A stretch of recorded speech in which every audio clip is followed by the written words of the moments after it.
Apa maksudnya itu? Iya, selamat malam Nesa. Kan gue yang pianik ya, pianik nggak? Selamat malam Jebreti, berjumpa lagi bersama Oni, Nesa, dan Panji Opa. Opa, pasti nggak bosen kan ya sama gue mulu kan? Iya enggak siarannya? dong, makanya lo takut pada bosan lo potong poni ya? Enggak, ini karena gue tadi baru selesai kerja, mandi buru-buru, ngapain pakai pomade kesini doang, kan yang penting rapi aja gitu Oh kan. gitu, tapi nggak mungkin, bosan nggak sih kira-kira Jebreti mama lo ya? Ya mudah-mudahan nggak bosen sih, karena kan gue itu kayak Messi yang selalu meliuk-liuk pergerakannya, makanya kalau telat pun masih aman tadi kan. Karena ada acara lain sebelum gue tahu tuh gue udah mikir kayak ada acara lain nih sebelum gue, ya udah gue telat dikit gitu. Kalau gue kalau ada Coach Jasin tenang, berarti dia pasti telat kan. Belum lagi sembat dulu, jadi pasti aman. Makanya gue kadang-kadang suka panik kalau udah nyampe parkiran, wah ada mobil Coach Jasin, dia lebih cepat pada gue. Soalnya dia dimaklumi dan kita tidak. Betul, itu dia bedanya bintang sama enggak ya. Iya benar. Lu nggak mau lu kayak Messi. Nah itu. Nah ini kalau Messi itu kan udah move on ke tim barunya. Kalau lu kan masih di situ-situ aja kantor Ya lama gue kan? itu ibaratnya menunggu tawaran yang pas nih. Tapi nanti kalau misalnya gue dapet, gue bakal konvers. Ngasih konvers, enggak gue bakal bilang ke teman-teman gue pasang instastories, wah gue udah pindah. Oh, gitu ya. Enggak sih, enggak gitu oh, juga. Tuh ya ibu-ibu, bapak-bapak, atasannya Panji mau pindah tuh siap-siap. Bukan nih maksudnya pindah sejopan gitu, bukan pindah. Yang lain, ARD yang ARD jangan gitu dong, ARD kemarin Panji udah dipotong. tadi lu pakai kardigan terus dibuka. Itu gimmick lama gak sih kayak dulu? Males nih kalau udah kayak gini Suka ada nih. yang buka-buka ini Ntar gue lupa pamer gimmicknya kalau nggak diingetin. Udah, jangan macam-macam Nes. Oke, Tapi yang kita nggak mungkin lupa ada satu Nes. ada GeForce Panji. Apa itu? Fast Moving Automotive Parts punya Indonesia. Benar. Pokoknya buat kalian pecinta otomotif yang cinta kendaraannya harus pakai produknya GeForce, dan kalau mau beli tinggal beli aja di marketplace kesayangan kalian. Tinggal cek aja di situ speknya, harganya, tinggal beli. Kalau spek mah sepatu Nes, bukan GeForce. beda lagi. Itu beda lagi ya. Panji sekarang banyak ya ini ya punchline-nya. Jangan lupa follow akunnya Instagram @geforce_id kalau mau lihat lebih jauh dan juga suka ada bagi-bagi hadiah dan juga ada promo-promo menarik. Jadi dipantau aja di Instagramnya. Dan gue dengar-dengar nih kayaknya Nesa makin mendekati bakal jadi main host untuk diskusi di Tapi DPI. gue tuh nggak enak takutnya ntar gue agak kurang memenuhi ekspektasi. Yang diserang Bagie. Katanya mirip, ini Bagie ya yang takut gitu kan. Salah target, Bu. Oh salah. Gue juga bingung. Kok ini pada orang yang Bagie, lah ini siapa?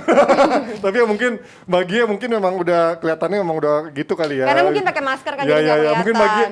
mungkin Bagie ya kayak agak sedikit kayak laki. Maksudnya mirip Vaniko kalau bawain show. Enggak lah. Gitu.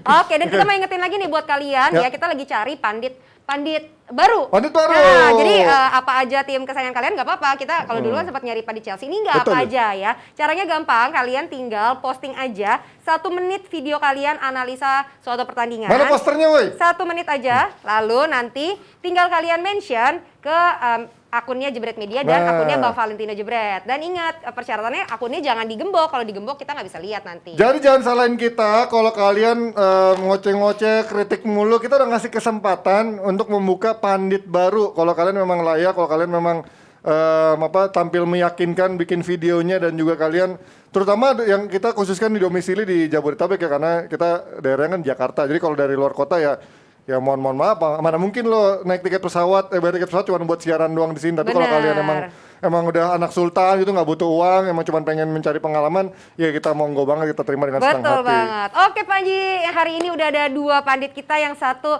ini adalah pelatih yang kalau sebelum tampil itu selalu pasti di depan komputer. Gue nggak tahu itu dia belajar apa lagi ngitung cakalang FC-nya ya. Dia lagi bikin lagi ngitung cakalang sama ngitung biaya pernikahan nanti. Tapi dia udah punya lisensi AFC. Iya, dan ada satu bener. lagi biasanya kalian dengerin di Spotify nih. Siapa dia? Nah, Itu dia. langsung aja kita panggilkan, tapi setelah episode baru Buku Bola 1 ini. Salah satu asisten gue tuh datang ke ruang ganti sampai kayak sesak napas. Cesare, saya baru melihat seorang anak yang sangat bertalenta. Gila, bener-bener bagus.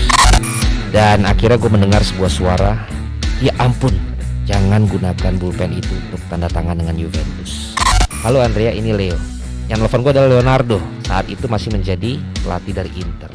Ciao Leo, tapi gue gak akan mampu untuk melakukan itu. Ini menjadi sesuatu yang sangat berlebihan untuk didapatkan oleh pendukung AC Milan kalau gue sampai balik lagi ke Inter Milan. Milan adalah sebuah bagian dari kehidupan gue yang sangat-sangat kuat perasaannya sama gue. Gue masih berpikir dengan alasan yang diberikan itu kepada gue. Makasih, tapi gue gak terima dengan apa yang dibilang itu. Karena gue udah punya juga 3 tahun kontrak di depan mata bersama Juventus. Itu dia episode terbaru dari Buku Bola dengan buku baru setelah Roy Keane. Kali ini ada Andrea Pirlo. Jadi langsung dengerin aja di Spotify, langsung dibawakan oleh CEO. Jadi kalian nggak perlu beli bukunya, nggak perlu baca lagi. Apalagi kalau nggak ngerti bahasa Inggris, bisa langsung dengerin dari Buku Bola.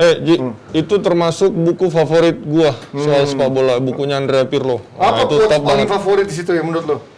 Nanti malam kita main melawan Prancis. Main PS ya? Hari ini saya main PS dulu. Itu quotes paling favorit. Jadi slow, man. Nah ini pasti udah tahu semua Coach B, sampai ada satu orang di tengah ini yang mungkin masih asing penonton DP, mungkin untuk yang suka mendengarkan bola dari platform lain di YouTube pernah juga ya di Box to Box ya. Di YouTube juga, dan juga ya? di Spotify. Ini juga Aun Rahman, welcome, yang juga suka ada di Box to Box ya. Thank you. Mungkin boleh perkenalin dulu lo fans apa? Sejak suka bola dari sejak kapan? Halo semua, gua Aun Rahman, fans bola sejak kayaknya 2002. 2002, oke. Pertandingan pertama gua itu final Liga Indonesia 2002. Berarti lo kira-kira kelahiran 90 ya? Awal 90? Iya. Ya kan? Awal 90. Enggak. Dikurangi 10 tahun aja dari 2002. Oke, iya, oke. 92, oh 92 ya berarti. 92 saya. Oh, muda juga ya. Sama kayak Bes, agak-agak boros ya. Berarti gua sama Bang Bes ini sudah menempa hidup dengan Iya lebih benar, jauh. pengalamannya sangat banyak, jadi Betul kelihatan sekali. hidupnya mukanya jadi keras gitu ya.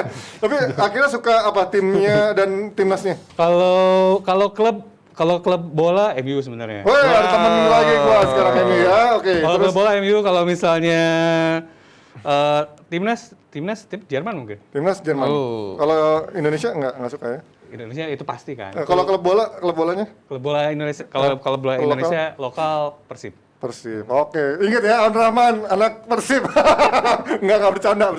Oke, kita sekarang Persija sekarang udah berdamai sekarang ya. Oke, sekarang kita ngomongin yang lagi rame-rame karena lagi jeda internasional, kita nggak banyak isu soal klub. Ini lagi lebih banyak tentang pemain-pemain yang dari kemarin ada drama-drama di timnasnya, termasuk ada Weston McKennie yang dipulangkan ke Italia, yang memang gue baca di online tuh nggak banyak yang memberikan penjelasan detailnya. Kalau menurut kalian ini pelanggaran apa sih yang dilakukan? Katanya ada pelanggaran protokol COVID nih, apa sih yang akhirnya membuat dia harus dipulangkan? Sebagai fans Juventus, menurut gua ini bukan yang pertama kalinya si kawan ini bikin hal yang seperti ini ya. Karena sebelumnya tahun lalu di Juventus juga ketika dia cedera, dia ngajak temennya yang cedera juga buat party di rumahnya. Ya. Walaupun dia bilang itu cuma makan-makan doang, tapi dengan orang yang banyak. Oke. Ya kan? Tapi tetap itu Melanggar melanggar ya. protokol kesehatan. Dia Di Kemang dia nih, ada kemarin di Kemang ya? Kayaknya dia ikut. Dia ikut ya dia. Yang dilakukan McKennie itu adalah sederhana. Sebenarnya bukan hal yang fatal sekali menurut gua, tetapi namanya protokol kesehatan, namanya ada rules, namanya ada aturan. Kenapa dilanggar sama dia? Yang dilakukan adalah dia turun dari bus, dia nggak pakai masker, Bos. Terus dia nyamperin penonton, fans, foto, tanda tangan gitu, dan itu kan dilarang. Nah, ini menurut gua hal yang sebenarnya nggak parah-parah banget, tapi dilakukan oleh dia, dan ini adalah peraturan, dan ya wajar lah kalau dia dihukum. Ini bukti bahwa seorang McKennie, walaupun dia sudah main di Juventus, dia pernah sukses di Jerman bersama Schalke ya, sebagai wonderkid. Ini belum membuktikan bahwa dia ini udah cukup dewasa menurut gua di situ. Dia punya potensi, tetapi dengan kedewasaan mungkin dia bisa keluar jadi pemain yang lebih baik lagi. Ya, ini udah jawabannya nih. Kecewa lah.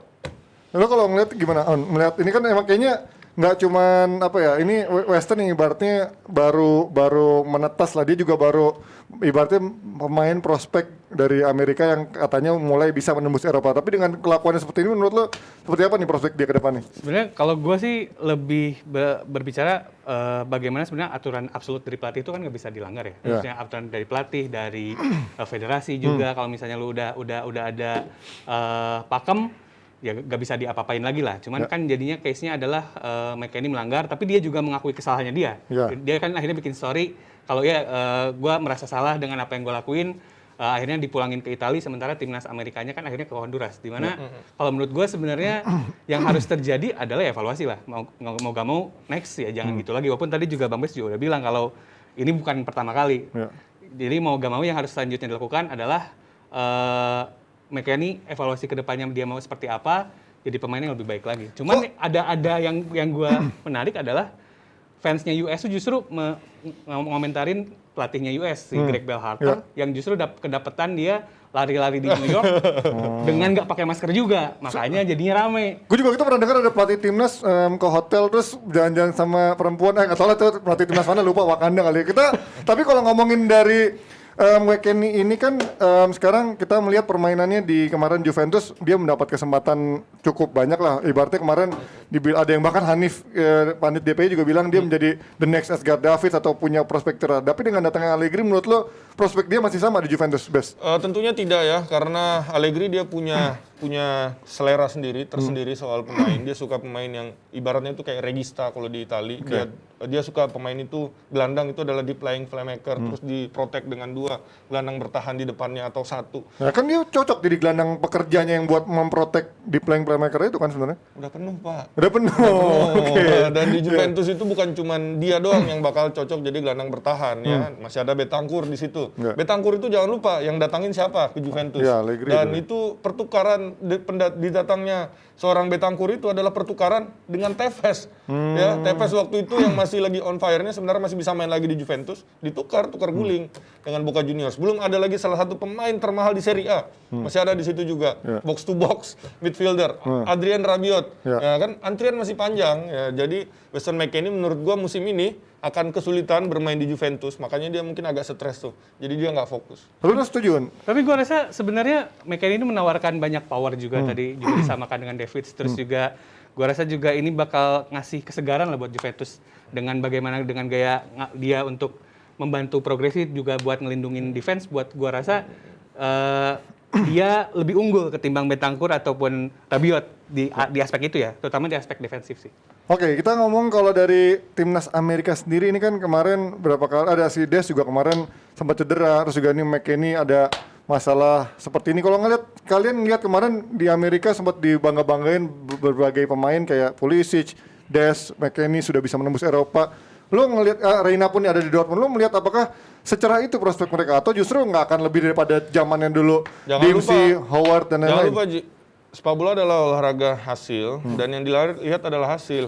Nggak penting seberapa potensi tim yang lu punya, tapi kalau dia nggak bisa perform itu bahaya. Karena ini udah 2 pertandingan. Peringkat pertama tuh masih Meksiko dengan 6 poin. Di bawahnya ada kalau nggak salah ada Honduras. Amerika tuh baru main 2 kali dan 2 kali seri. Ya, ingat kejadian yang mereka sampai nggak lolos 2018.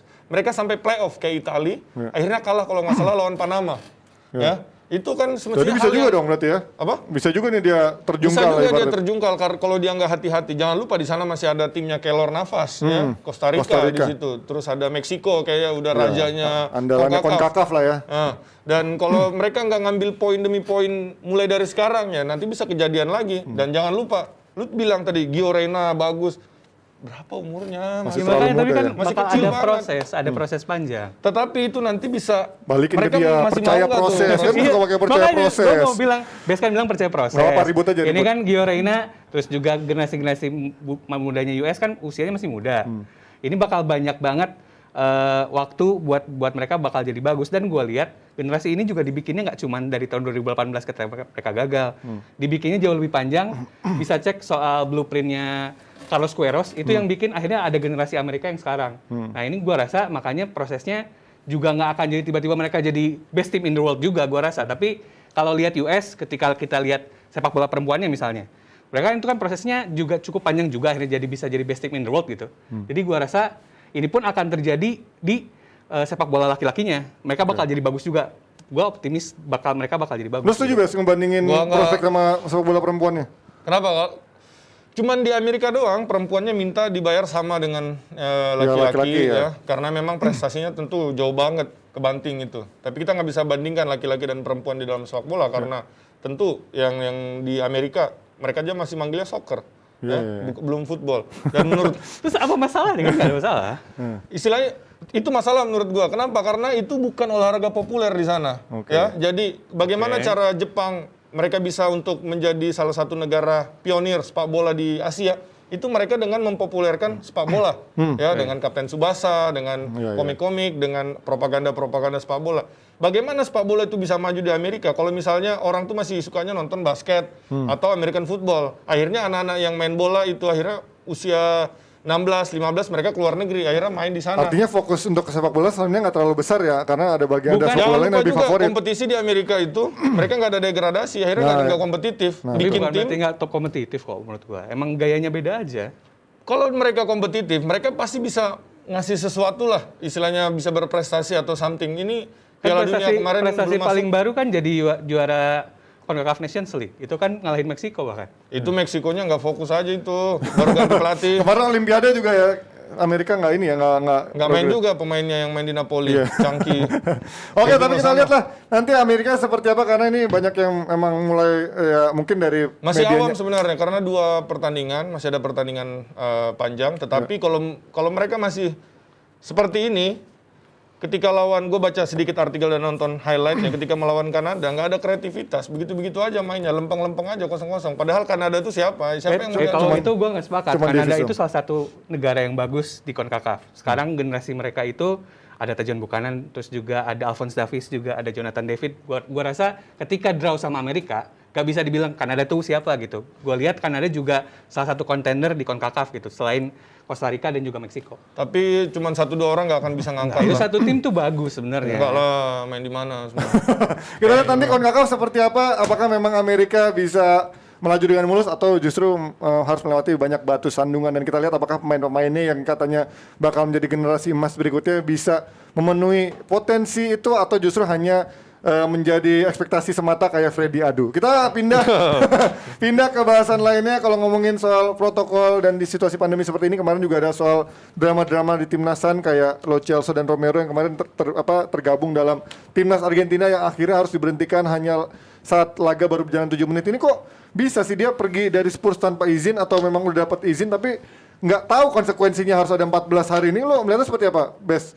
Kalau gue melihatnya ya ini salah pemainnya tentunya, karena klub sudah mengeluarkan statement bahwa mereka bersalah dan mereka akan didenda berat katanya dia, dalam tanda kutip, walaupun mereka akhirnya diizinkan kalau nggak salah mau ke Kroasia dulu sebelum ke Inggris. Tetapi menurut gue ini adalah yang pure salah adalah pemain. Kenapa? Karena mereka tahu mereka dikontrak oleh klub. Iya, iya. Ya, negara itu berhak memakai pemain dan memanggil pemain itu hanya ketika FIFA Match Day. Iya. Ya, dan itu ada prosedurnya, Ji. Nggak bisa, gue mau lu, terus lu datang lu main sini, enggak. Iya, iya, nggak bisa gitu. Klub, timnas atau federasi, dia harus ngirim surat dulu. Betul, Dan resmi kan suratnya ke itu klub harus kan. diterima Sama klub. ya sama klub. Dan klubnya, dia bisa berhak, dia punya hak untuk menolak atau mengizinkan. Itu Iya, iya.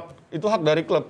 Sering terjadi di Indonesia ya kan, pemain Nggak bisa diizinin. main di timnas atau enggak karena bertabrakan jadwalnya. jadwal. Untuk case-nya Lo Celso dan Tuku Romero ini, dan ini benar-benar salah mereka karena mereka meninggalkan tanpa ada izin. Oke, dari Spursnya berarti tanpa izin menurut lo? Feeling gua mereka izin. Atau ini tetapi sebenarnya udah ada nggak- komunikasi antara dengan timnasnya dan juga Spurs, tapi dengan sekarang ada skandal seperti ini, kontroversi, si Spursnya buang body karena takut nanti ada hukuman lanjutan untuk Spurs juga. Dari pengalaman gue, yang paling sering terjadi adalah pemain tuh nggak tahu kalau misalnya federasinya udah berkomunikasi apa nggak sama oke, klub. oke. Ya. Jadi pemainnya lempeng-lempeng aja. Ikut-ikut Ya. main aja berarti Ikut kan? pergi aja, dia ikut disuruh ke sini, ya akhirnya ke sini. Numpang dong jet pribadinya, kita berangkat bareng ke Brazil. Akhirnya ketidaktahuan informasi ini yang membuat salah ya. Tapi karena ketidaktahu ini kita jangan kayak, oh nggak apa-apa deh berarti dia nggak salah karena dia nggak tahu. Kenapa dia nggak nanya? Kenapa dia nggak tanya dulu federasi ini bisa nggak sih sebenarnya ke Brazil? Gua datang ke Brazil atau enggak? Ya. Jangan lupa timnas Brazil siapa pemainnya dari Inggris yang dipanggil? Gak ada sama Nggak sekali. ada kan, emang nggak dibolehin juga kan. Terus kenapa mereka tetap ngotot? Mungkin mereka malu bertanya sesat di jalan. Karena kalau ngomongin soal red zone-nya Brazil ini kan berarti kan Inggris itu kan masuk ke dalam red zone kan ya. Artinya harus ada karantina 14 hari. Ketika mereka ini katanya bakal ke Kroasia, katanya itu nggak termasuk sama red zone, cuman nggak harus karantina 14 hari agar mereka bisa main di Inggris. Mungkin nggak sih secara peraturan kalian melihatnya? Ini loophole kan sebenarnya. Kayak nyari-nyari apa yang apa istilahnya ketika lu gak boleh melakukan ini, lu akan melakukan hal lain tapi belok muter gitu. Itu kan kayak gitu ya. Ini sering terjadi lah. Istilahnya kayak lu Mengakali nggak protokol boleh ya. Anda nggak boleh rambutnya gondrong. Lu akan lakukan hal apapun misalnya rambutnya diikat kan. Oh, Biar nggak gue pikir yang lain digondrongin gitu, bukan ya bulu Misalnya kaki itu. gitu Ini kan misalkan. loophole, dan yang gua agak kurang sepakat adalah ini mengakali peraturan internasionalnya itu sih sebenarnya. Padahal kan itu harusnya ditaati ya. Karena ketika udah dapat ada hukum internasional harusnya berlaku buat semua orang gitu. Gak ada nggak ada spesial, nggak ada imunitas tersendiri ketika termasuk ke sepak bola. Aun anak HI dengar-dengar ya katanya. Tahu banget di hubungan internasional. Tapi kalau dari dugaan kalian, asumsi sementara atas kasus ini Brazil Argentina akhirnya harus dipospon karena ada masalah protokol kesehatan. Siapa sih yang nakal menurut lo dari dugaan lo? Kalau gua sih sebenarnya dua-duanya salah. Dua-duanya Maksudnya dari pihak Argentina dan juga Brazil. bukan termasuk dari CONMEBOL, di FIFA dan juga ada ikut salah itu juga. agak panjang. Maksud gua kalau misalnya dari case Argentina dan juga Brazil, gua merasa pemain Argentina tadi juga Bang Bes juga udah bilang mungkin juga nggak tahu dia. Maksudnya dia terlalu lugu misalnya nggak tahu seharusnya mereka nggak boleh traveling ke Brazil gitu. Mungkin juga kurang informasi dan juga nggak nanya. Tapi di sisi lain menurut gua Brazil juga banyak missnya yang gua baca adalah satu, Messi juga kan komplain. Kita udah 3 hari di sini nih. Kok gak ada yang nanya gitu. Itu kan ya 3 hari itu kan lama banget. Harusnya lu udah bisa nanya pemainnya, udah bisa istilahnya investigasi lebih lanjut. Tapi ini kan nggak dilakuin. Itu yang gua rasa miss banget dari Brazil. Terus juga ada beberapa cerita konyol lain kayak ya kita udah datengin hotel pemainnya kan mau tanding, ya wajar dong. Pemainnya udah pergi. Terus ya kita juga udah datengin ruang ganti pemain. Tapi nggak boleh masuk Tapi katanya. nggak boleh masuk, kan mau siap-siap pertandingan. Makanya gua rasa Brazil juga last minute juga datang ini ya. Makanya dan menurut gua ini juga put on show juga. Maksudnya gini, ini akan bisa jadi dipakai sama presidennya mereka, Bolsonaro, buat nunjukin nih gua tuh ketat, gua tuh menjalankan pandemi mengatasi pandemi dengan baik. Game pertandingan Brazil lawan Argentina aja 2 cut gitu. Itu salah satunya yang gue lihat itu juga gitu. Ajang show off, emang beda perspektif anak hubungan internasional emang gitu ya. Oke lah, kita lihat nanti akan seperti apa, siapa yang akan kena denda atau siapa yang akan kena hukuman, kita lihat nanti. Yang pasti bakal sulit karena harus nyari jadwal kapan lagi main atau dikasih Brazil 0 poin, Argentina 0 poin, itu rugi dua-duanya nggak mungkin, atau dikasih 1 poin nggak mungkin. Pasti harus rematch dan harus ada rematch, harus cari waktu, dan ini mungkin banget kejadian karena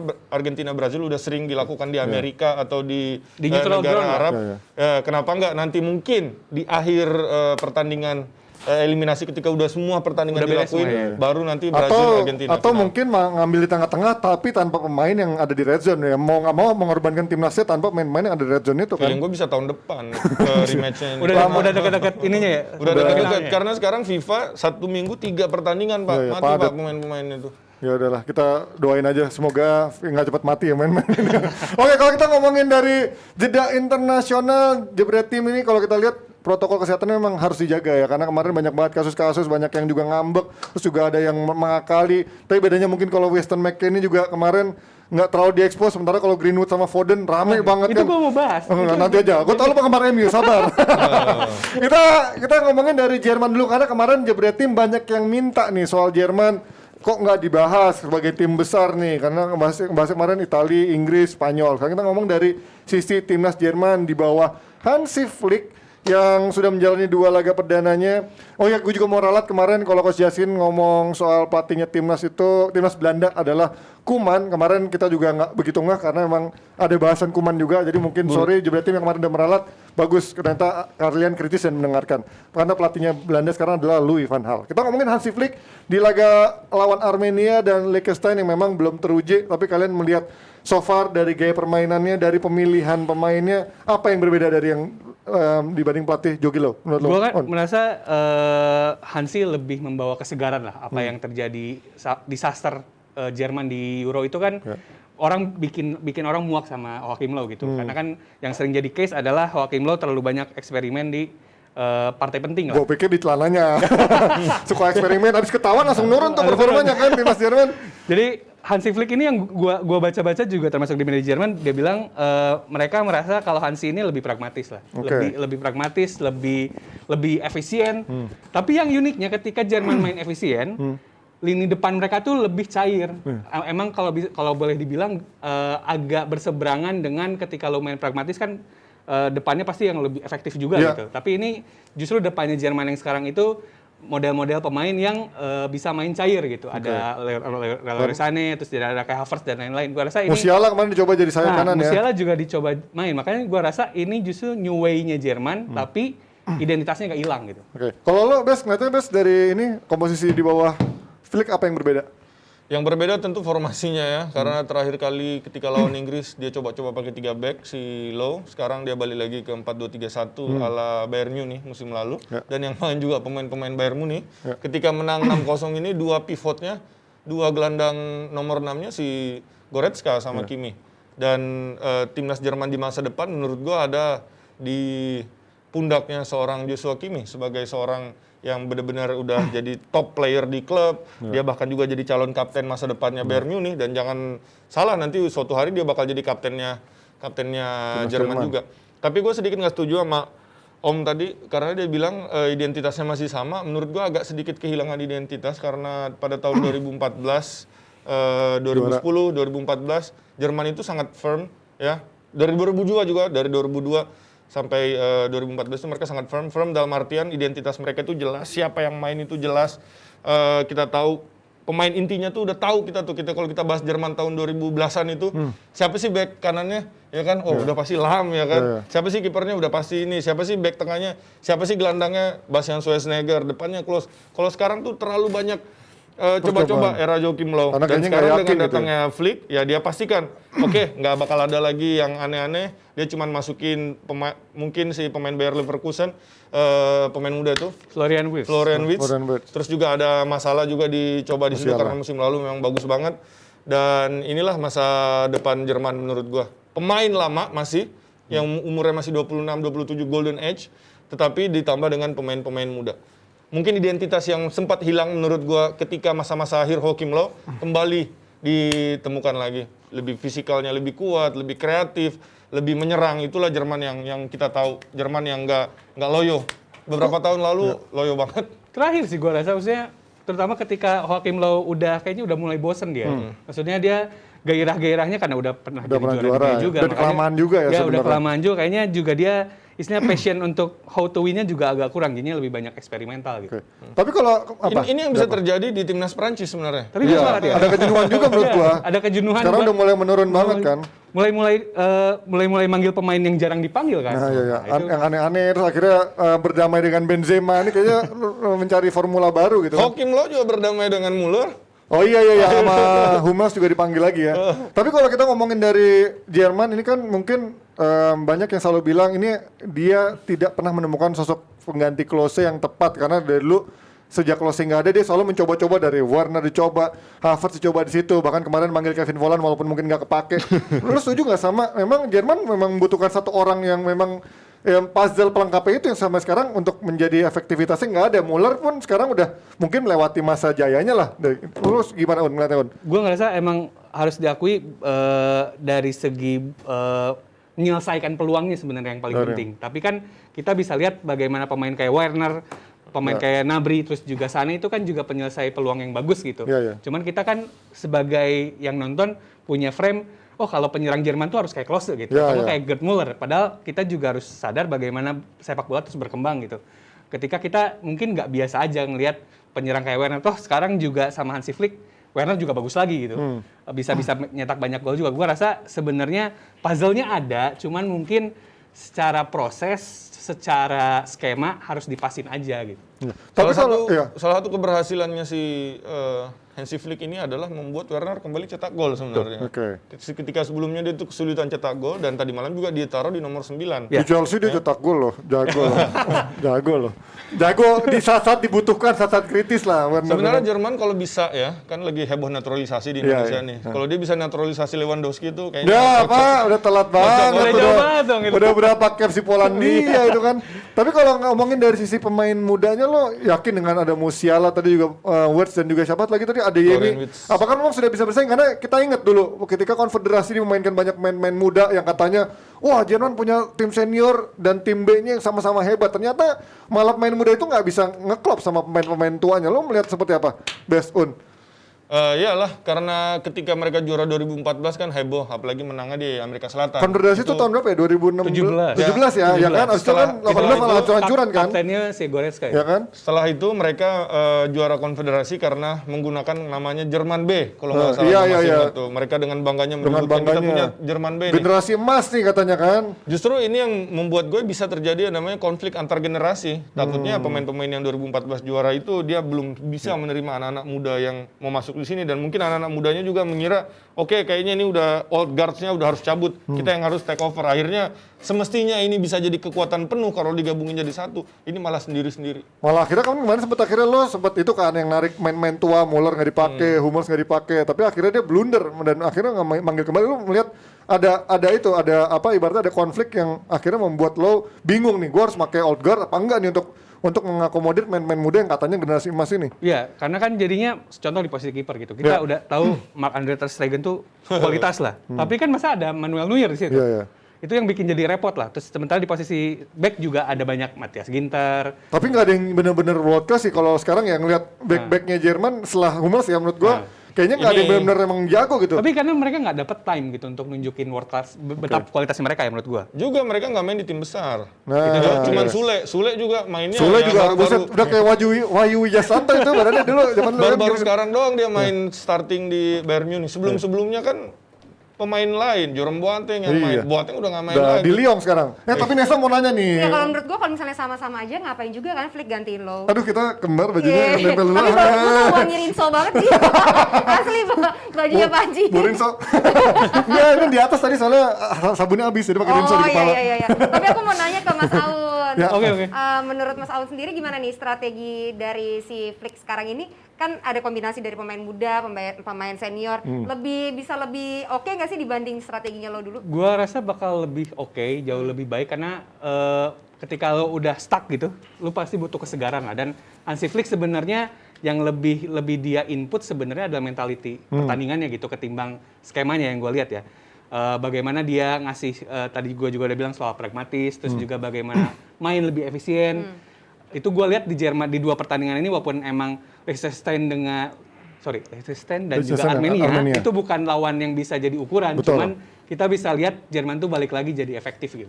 Oke. Ada lagi nih saya pertanyaannya. Nggak low gitu lah ya. Oke, kita lanjut. Nesa masih mau nanya lagi Low-nya tapi pakai tangan. Low. Nanti Nesa lanjutin lagi tapi setelah yang ini nih ada podcast FC satu ini. Ya, jangan giring-giring gua lah. Gua di sini beda sama DP lo boleh cak-cakin gua di sini jangan. Bagus ngelawan. Si Bang Oki bilang gini, aku mah kalau paling tahu lah soal Liga 1 dia bilang loh soal Liga Indonesia. Kalau Bung Yang itu mana tahu dia tidak pernah tahu soal mental pemain di menang seri kalah nih coba. Kalau kalah kami sudah berusaha semaksimal mungkin tapi Tuhan berkehendak lain. Gak banyak lah maksudnya. Kalau di lokal ya, Kalau di lokal, lokal pemain kita tuh ngomong konteksnya lokal. Public speakingnya tuh kan nggak apa ya. Kalau buat di TV kayaknya masih kurang. Kalau lihat kayak press conference pemain, Jawabnya cuma singkat. jawabnya template singkat, gitu kan, iya. jawabnya template kayak gimana pertandingan besok ya. Ngeri kakak. Menyala. Gimana? Apa DP? Iya, lu katanya disanjung-sanjung sama jebret tim katanya. Wah, ini Gary lu meninggal kirim nih. apa? Meninggal nih.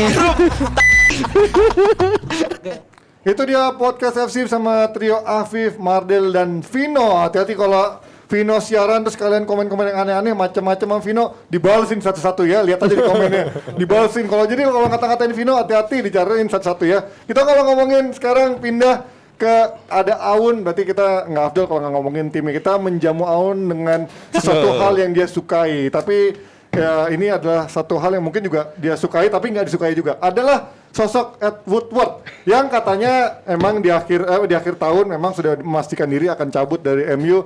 Walaupun gua nggak tahu kenapa dia bilang pengen cabut, kenapa baru akhir tahun itu, kenapa nggak sekalian sekarang atau dalam waktu dekat gitu. Nunggu kan. tutup buku. Nunggu tutup buku. Jadi harus sesuai Oke. dengan neraca. Jadi mereka Padahal kalau dipecat mah pecat aja, nggak harus tutup buku kalau emang udah fans ngamuk. kan Tapi namanya juga perpindahan kekuasaan itu nggak sebentar. Oke, bener juga. Emang anak hari lagi perpindahan kekuasaan. Kita kalau ngomongin 16 tahun, walaupun mungkin dia baru in charge bener-bener tahun 2013 kan Iya. setelah post Fergie pensiun lah gitu. Kita melihat secara overall dulu Ed Woodward kiprahnya di MU emang bagus atau menurut lo memang ini orang banyak problemnya gitu. Sebenarnya kalau misalnya kita harus bisa view-nya dari banyak aspek ya. Ya. Maksudnya nggak bisa kita secara belantan bilang Ed Woodward jelek gitu. Nggak juga karena kalau misalnya kita bicara dari sisi bisnis klub, semua fans MU juga tahu kayaknya. Betul. Bagaimana Sisi sponsor bisnis ya. gila-gilaan masuknya, terus gimana soal deal yang bikin klub jadi lebih bagus pemasukannya gitu. Cuman kita juga bisa cek Termasuk dulu yang pertama kali paling dia nembus rekor tuh sama 3 strip itu Ya, ya, sama sama Adidas 3 lah, Adidas itu memecahkan rekor sponsor itu kan, sponsor utama Cuman kan. juga dari segi prestasi kan juga nggak bagus lah gitu. Betul. Juga harus udah 7 tahun fans MU juga ngerasain rasanya gelar juara liga tuh kan lama banget. Even pernah lah waktu sama Jose dapat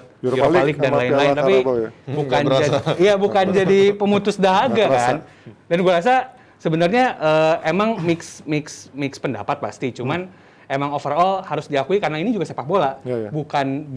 bukan perusahaan bisnis walaupun klubnya perusahaan bisnis ya. Cuman kita juga harus bicara ini merupakan unit bisnis dari klub sepak bola. Jadi mau gak mau sepak bolanya harus lebih ditonjolin gitu. Nah itu yang gue lihat agak missnya Woodward tuh ya dari sisi sepak bolanya. Gimana, Bes? Lo kan suka Juventus yang memang dulu pernah punya CEO tapi juga punya direktur olahraga yang memang khusus ngurusin sepak bola, ngurusin transfer. Ada dulu kan Marotta, terus sampai yang si gagal Paratici, atau mungkin di Chelsea dulu pernah pakai Peter Kenyon juga dari MU, terus ganti ke Emenalo kurang sukses sampai akhirnya Marina yang benar-benar good dealer banget lah buat untuk negosiasi. Lo melihat fenomena ini kenapa MU terlampau telat ya untuk urusan seperti ini?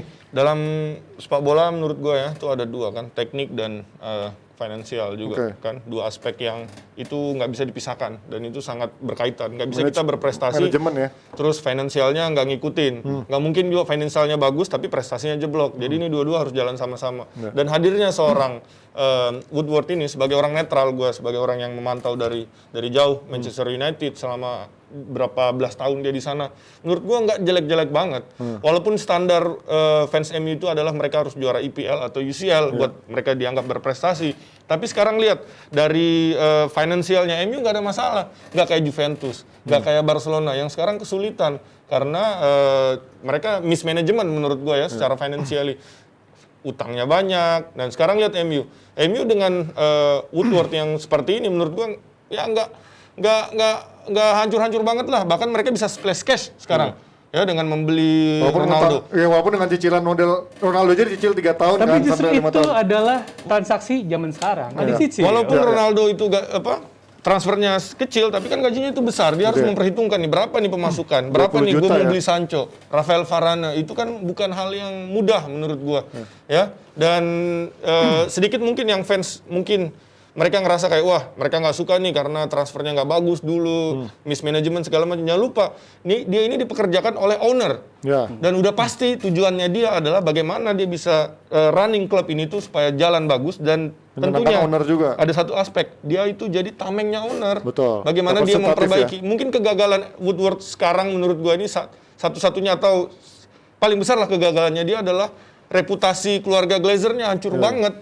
Ya kan ini yang nggak bisa dia protect ketika selama dia kerja, tetapi overall pelatih, pemain, semua yang direkrut menurut gue itu udah sesuai dengan ya kapasitas MU saat itu. Nggak bisa dong, Om kita mau beli pemain bagus, tapi lu main di Europa League, ya kan? Atau lu mau beli pemain bagus, era post Ferguson lu peringkat 7. Siapa yang mau main di Europa League kan? Capek main di Europa League. Kalau lo menurutnya kenapa, Un?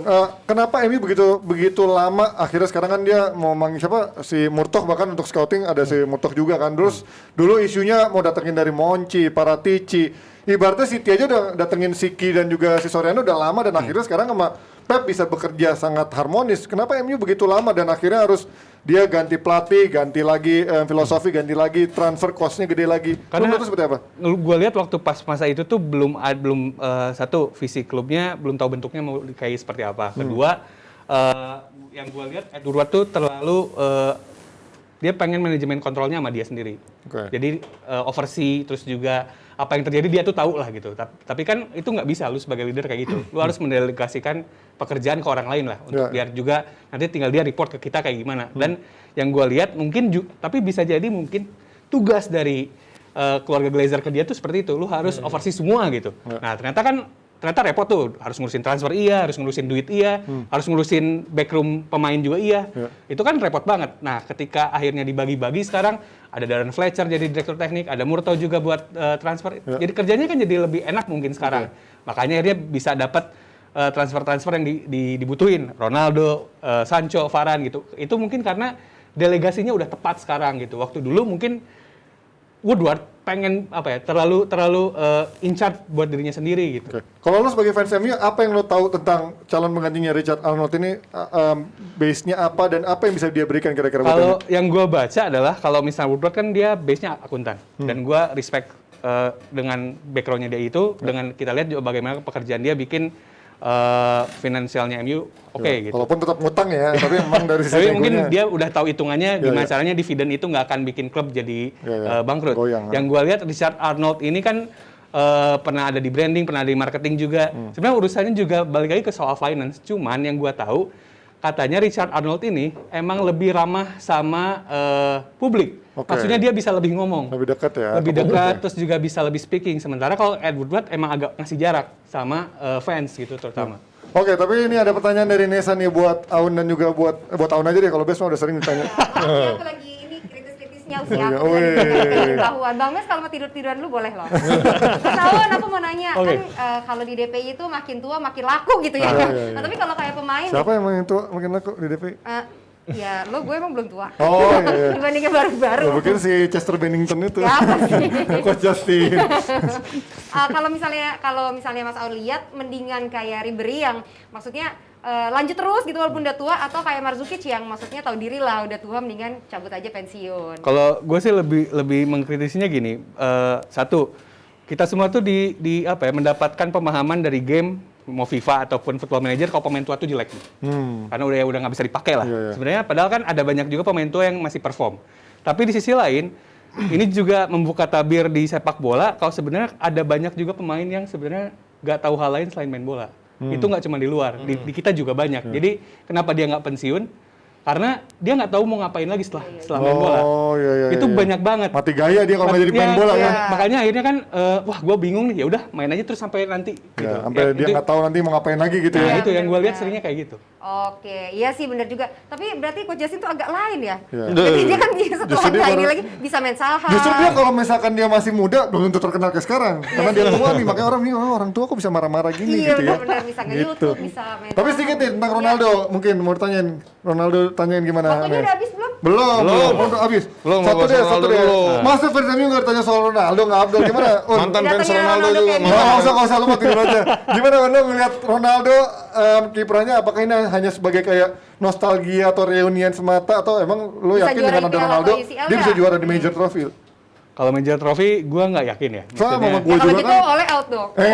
Oh itu beda lagi. Tergantung. Beda bahasan. Tergantung nanti. Tapi kalau misalnya kayak FA Cup, terus juga misalnya League Cup tuh masih possible. Tapi kalau misalnya kita bicara Champions League, datengin Ronaldo beda cerita lah. Dia datang buat jadi tutor buat penyerang-penyerang muda, dan gue lihat ya resultnya ya nanti gitu, bukan sekarang. Juventus aja nggak juara, ada Ronaldo masa Tapi MU yang tunggu, nggak dengan juara, mengganti Fred nggak juara Liga Kalau Champions. MU mau juara, mereka harusnya datangin Harry Kane kemarin. Emang? Tapi mereka itu adalah prospek jangka panjang. Tapi kalau Ronaldo ini short term plan aja. Oh iya, minimal buat ngeboost MU ya. Apa nih?